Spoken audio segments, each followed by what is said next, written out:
A fire crisis of staggering scale is unfolding across Western Europe tonight.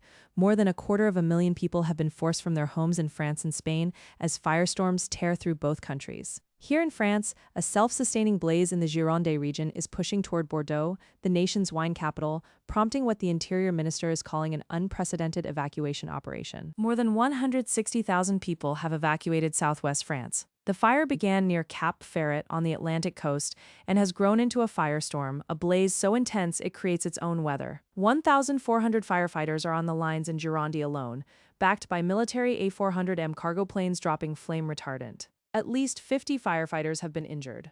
Evacuation orders began at 3:30 this morning. Bordeaux Airport was briefly shut down, and 500 beds have been set up at the Parc des Expositions in the city. Families along the Atlantic coast fled by boat as flames cut off road access. Tourists were evacuated from campsites and hotels, many now sleeping in expo centers. The disruption even reached the Tour de France, whose final stage was truncated and moved inside Paris. Across the border in Spain, the situation is equally dire. Two massive blazes have merged west of Madrid, forcing 70,000 people from their homes. Spanish Prime Minister Pedro Sánchez has declared a national emergency, calling it the worst wildfire in the Madrid region's history. 2,600 Spanish firefighters are battling the flames, with international support arriving from Italy, Greece, and Portugal under the EU emergency mechanism. French Interior Minister Laurent Nunez described the Gironde blaze as an unprecedented self-sustaining firestorm. More than 60 square kilometers have burned in the Madrid region alone, and authorities on both sides of the border warn conditions could worsen. To put the numbers in perspective, more than 160,000 evacuated from southwestern France, and another 70,000 from central Spain. The total now exceeds 250,000 people displaced in a single fire event spanning two countries.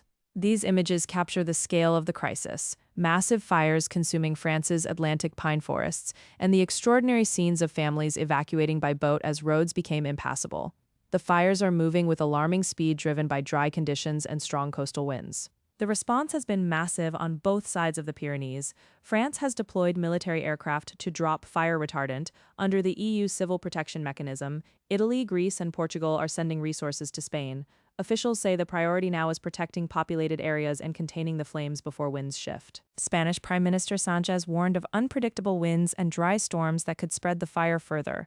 The threat to Bordeaux remains immediate, with fire crews racing to keep the blaze from reaching the city's outskirts. The next hours will be critical on both fronts.